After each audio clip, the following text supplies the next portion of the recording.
Good morning बच्चों। मैं doctor सुधा मित्तल। बच्चों, अपन ने पिछले कम्युनिकेशन वाले वीडियोस में अध्ययन किया था कम्युनिकेशन क्या है, उसकी क्या विशेषताएं हैं, उसके बैरियर्स, रेमेडीज, टेक्स्ट्रा। आज अपन अध्ययन करेंगे मॉडर्न टेक्निक्स ऑफ कम्युनिकेशन। संप्रेषण की आधुनिक तकनीकें कौन कौन सी होती हैं। प्राचीन काल में संप्रेषण के साधनों तकनीकों का अभाव होने के कारण मानव आवाज देकर अथवा संप्रेषक को भेजकर संदेश भेजा जाता था। कई बार तो समय एवं दूरी को ध्यान में रखकर संदेश भेजना कठिन था, किंतु वर्तमान में हम देख रहे हैं कि संप्रेषण की तकनीकों का बहुत अधिक विस्तार और विकास इतना हो गया कि कल्पना ही नहीं की जा सकती है। इसलिए इंटरनेशनल लेवल पर सूचना उपलब्ध होने के आर्थिक, सामाजिक, राजनीतिक घटनाओं पर भी संप्रेषण की नई टेक्निक्स का प्रभाव हम देख रहे हैं।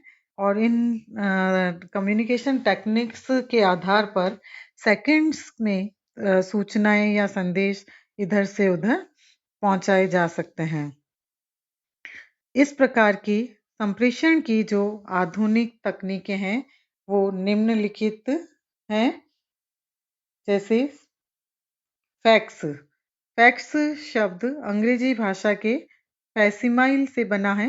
इसमें फेज शब्द का अर्थ बनाना एवं सिमाइल का अर्थ उसी तरह से है।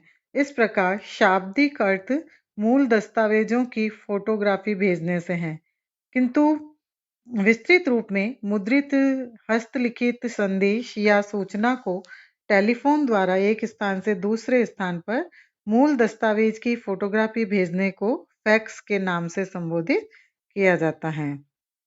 Second, email. ईमेल संप्रेषण की एक ऐसी तकनीक है जिसके अंतर्गत कंप्यूटर के द्वारा संदेश या पत्र को प्रेषित किया जाता है, जिसकी विषय सामग्री वाई प्रोसेसर द्वारा तैयार की जाती है। इसके पश्चात विषय सामग्री को टेलीफोन नेटवर्क द्वारा प्रेषित कर दिया जाता है। विषय सामग्री या संदेश संबंधित व्यक्ति के कंप्यूटर के मॉनिटर पर प्रदर्शित हो जाता है। यह संबंधित व्यक्ति के उस समय उपलब्ध होने पर संदेश कंप्यूटर में संचालित हो जाता है। जबकि संबंधित व्यक्ति कंप्यूटर ऑन करता है, संदेश मॉनिटर पर दिखाई देने लग जाता है। ईमेल तकनीक से विभिन्न एडवांटेज हैं। इसके द्वारा एक व्यक्ति से दूसरे व्यक्ति तक संदेश अन्य साधनों की अपेक्षा अधिक तेज गति से एक स्थान से दूसरे स्थान तक भेजा जा सकता है, और इस तकनीक से समय एवं कागज दोनों की बचत होती है और ये काफी सस्ती तकनीक है। Third, video conferencing. आधुनिक संप्रेषण की यह एक ऐसी तकनीक है जिसमें दो व्यक्तियों के बीच सजीव वार्ता होती है, यानी उनकी आवाज और चित्र दोनों का प्रेषण होता है। व्यक्ति एक दूसरे को देख सकते हैं और एक दूसरे की आवाज भी सुन सकते हैं। इसके अतिरिक्त इसमें सांकेतिक संप्रेषण का प्रयोग अधिक किया जाता है, जैसे हाव भाव, भाव भंगिमा एवं मुखाभिव्यक्ति आदि। वीडियो कॉन्फ्रेंसिंग की जो प्रोसीजर है वो दो प्रकार से की जा सकती है। जब हम कंप्यूटर की सहायता से इस तकनीक का प्रयोग करते हैं तो हमें टेलीफोन, कंप्यूटर, इंटरनेट और वेब कैमरे की आवश्यकता होती है। और जब हम बिना कंप्यूटर के इस तकनीक का प्रयोग करते हैं तो हमें टेलीफोन, सैटेलाइट, डिजिटल वेब कैमरे और वीडियो कॉन्फ्रेंसिंग मशीन की आवश्यकता होती है। इस तकनीक के जो एडवांटेज हैं, इसमें दो व्यक्तियों के मध्य आमने सामने बात संभव होती है। इस तकनीक में कम समय एवं बिना यात्रा किए हुए भी सीमा का आयोजन किया जा सकता है, और इसमें श्रव्य एवं दृश्य दोनों ही प्रकार के संदेशों का प्रेषण संभव है। इसमें कोई भी संगठन विभिन्न स्थानों पर स्थित अपने कार्यालयों में सूचनाएं अथवा उनके बारे में सहज जानकारी प्राप्त कर सकता है।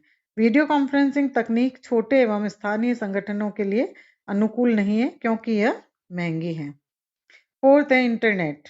इंटरनेट दो शब्दों के योग से बनता है। प्रथम इंटरनेशनल एवं द्वितीय शब्द है नेटवर्क, जिसका अर्थ क्रमशः अंतरराष्ट्रीय या विश्व एवं तंत्र या तकनीक से है। संयोजित रूप से इंटरनेट का अर्थ विश्वव्यापी तंत्र से है। इंटरनेट का जो यूज़ है, प्रयोग है, वो इस प्रकार किया जा सकता है। ई कॉमर्स के लिए सबसे पहले आपके पास क्रेडिट कार्ड होना आवश्यक है। इसके होने से विश्व में कहीं भी किसी भी समय छोटी से छोटी एवं बड़ी से बड़ी वस्तुओं का क्रय विक्रय कर सकते हैं। वर्ल्ड वाइड वेब के द्वारा हम विभिन्न प्रकार की सूचनाएं विस्तृत एवं विषय के अनुसार प्राप्त कर सकते हैं। ई बैंकिंग अर्थात इलेक्ट्रॉनिक माध्यम की सहायता से विश्व में ग्राहकों द्वारा दिन रात आधारित बैंकिंग लेन देन करते हैं।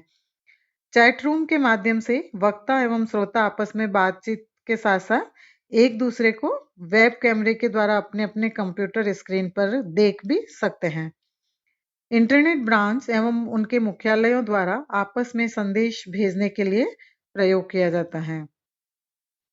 फिफ्थ जो इसकी टेक्निक है, एसएमएस।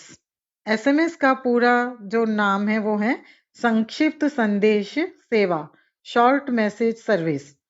यह संप्रेषण की एक ऐसी तकनीक है जिसके माध्यम से एक पक्षकार दूसरे पक्षकार को किसी भी मोबाइल पर कोई भी संदेश लिखकर भेज सकता है। एसएमएस करने की विधि, सर्वप्रथम मोबाइल फोन में मेन्यू में जाए, संदेश विकल्प का चयन करें, सही संदेश का चयन करें। चयन करने के पश्चात जो भी लिखना हो लिखें। जिस मोबाइल पर संदेश भेजना हो उसका नंबर टाइप करें और संदेश भेजने का विकल्प चयन करें और अंत में संदेश पहुंचने की रिपोर्ट भी वापस इस विधि में मोबाइल पर आ जाती है। एसएमएस का एक प्रकार एसएमएस अर्थात बहुमाध्यम संदेश सेवा, मल्टीमीडिया मैसेज सर्विस भी होता है, जिसके द्वारा आप किसी को भी फोटो, छोटी फिल्म अथवा कोई क्लिप भेज सकते हैं। सिक्स्थ टेक्निक है सेल्यूलर फोन्स। सेल्यूलर शब्द अंग्रेजी भाषा के सेल से बना है, जिसका अर्थ कोशिका से होता है। अतः जिन कोशिकाओं के माध्यम से फोन्स पर संदेश भेजा जाता है तो उसे सेल्यूलर फोन कहते हैं। यह वायरलेस का एक संशोधित रूप है। सेल्यूलर फोन को मोबाइल फोन भी कहते हैं। तो आजकल वर्तमान समय हम देख रहे हैं कि छोटे बच्चे से लेकर हर व्यक्ति के हाथ में इस प्रकार का सेल्यूलर फोन्स दिखाई देता है। जहां तक सेल्यूलर फोन की कार्यप्रणाली का प्रश्न है, इसके लिए यह कहा जा सकता है कि इसमें एफएम ट्रांसमीटर लगा होता है, जो संदेशों को शब्द की आकृति के रूप में घटा बढ़ाकर संकेत के रूप में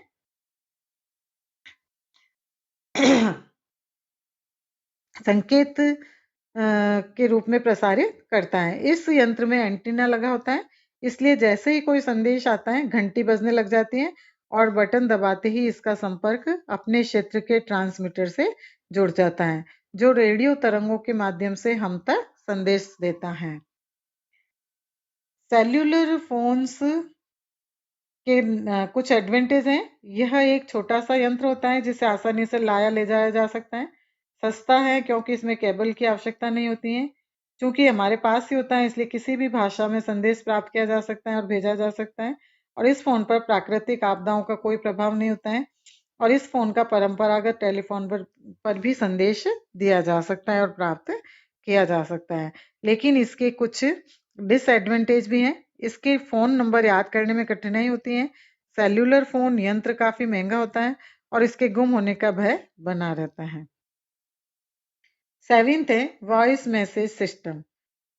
संप्रेषण की यह एक ऐसी तकनीक है जिसके अंतर्गत अनुपलब्ध व्यक्ति के लिए संदेश छोड़ने हेतु प्रयोग की जाती है। इस तकनीक में संप्रेषणकर्ता अपने संदेश को टेलीफोन के माध्यम से रिकॉर्ड कराकर संबंधित व्यक्ति के टेलीफोन कनेक्शन के वॉइस मेल बॉक्स में डाल देता है और इसके साथ साथ अपना नाम, पता एवं टेलीफोन नंबर भी डाल देता है। इसके पश्चात यह संदेश एक फोन पर पहुंच जाता है जिसे वह व्यक्ति बाद में सुनता है। इसके जो एडवांटेज है, इसमें व्यक्ति के उपलब्ध नहीं होने पर भी संदेश मिल जाता है। यह कम खर्चीला है क्योंकि एक बार संदेश भेजने के बाद दोबारा भेजने की आवश्यकता नहीं होती है। इस तकनीक में समय एवं श्रम की बचत होती है। इस टेक्निक से जिस व्यक्ति को संदेश भेजा गया है, यदि वह किसी अन्य व्यक्ति को संदेश भेजना चाहे तो आसानी से भेज सकता है। नेक्स्ट टेक्निक है वेबसाइट्स। वेबसाइट्स का पूरा नाम वर्ल्ड वाइड वेबसाइट है। यह संप्रेषण की एक ऐसी तकनीक है जिसमें कई संस्थाएं या संगठन अपनी वेबसाइट बना लेते हैं ताकि अपने संदेश अनेक लोगों तक पहुंचा सके। ये सूचनाएं अपनी नीतियों, उत्पादों, पाठ्यक्रमों, मेडिकल सलाह एवं प्रगति आदि के बारे में अपने विस्तार कार्यक्रम तैयार करके वेबसाइट बना लेते हैं। इस प्रकार की सूचनाओं में रुचि रखने वाला व्यक्ति इन साइट्स पर पहुंचकर अपने लिए आवश्यक सूचना प्राप्त कर सकता है। आजकल अधिकांश विश्वविद्यालय, संगठन, इंटरनेशनल इंस्टीट्यूशन, MNCs, मेडिकल विज्ञान से जुड़ी संस्थाएं आदि अपनी वेबसाइट बनाने लगे ताकि जिस व्यक्ति को जिस संस्था की सूचनाएं चाहिए वह साइट से प्राप्त कर सकता है। इसके एडवांटेज हैं, यह जनसंपर्क का सर्वश्रेष्ठ माध्यम है। व्यक्ति को घर बैठे सभी प्रकार की सूचनाएं मिल जाती हैं एवं भेजी जा सकती हैं। इससे समय, श्रम एवं धन अधिक खर्च करने की आवश्यकता नहीं है। नेक्स्ट है लेन। लेन का पूरा नाम लोकल एरिया नेटवर्क है। आधुनिक संप्रेषण की इस तकनीक में किसी संस्था या संगठन एक ही स्थान या भवन में स्थापित एक सीमित परिधि में स्थापित सभी कंप्यूटर्स को जोड़ देने से एक कंप्यूटर में डाली गई सूचना सभी कंप्यूटर्स पर स्वतः ही उपलब्ध हो जाते हैं। जैसे बैंक, बीमा कंपनियां, सूचना संगठन आदि में ये सब देखा जा सकता है। यह सरल और उपयोगी तकनीक है क्योंकि एक कंप्यूटर में सूचना डालने से सभी कंप्यूटर्स पर वही सूचनाएं उपलब्ध हो जाती हैं। प्रत्येक सूचना के लिए एक ही कंप्यूटर पर्याप्त है। संस्था या संगठन के भीतर संदेशों का तत्काल आदान प्रदान किया जा सकता है। और नेक्स्ट टेक्निक है मैन एवं वैन। मैन एवं वैन का पूरा नाम क्रमशः metropolitan area network and wide area network है। ये दोनों तकनीकें लैन प्रणाली का विस्तृत रूप है। जब आपस में जुड़ने वाले कंप्यूटर्स की परिधि सीमित परिधि से तो कुछ किलोमीटर या कुछ शहरों तक बढ़ जाती है तो मैन प्रणाली के नाम से जानी जाती हैं। और एक मैन प्रणाली से कई लैन प्रणालियों को जोड़ दिया जाता है और यह परिधि संपूर्ण डेटा या किसी महाद्वीप तक बढ़ जाती है तो यह वैन प्रणाली कहलाती है। इस प्रकार एक वैन प्रणाली से कई मैन प्रणालियां जुड़ी होती हैं, जैसे ATM। तो इस प्रकार के जो ये टेक्निक्स हैं ये वर्तमान समय में यूज की जाती हैं और कम्युनिकेशन के लिए इन तकनीकों के माध्यम से तुरंत सूचनाएं और संदेशों का आदान प्रदान आसानी से किया जा सकता है। इसीलिए इनको मॉडर्न टेक्निक्स के नाम से जाना जाता है। धन्यवाद बच्चों।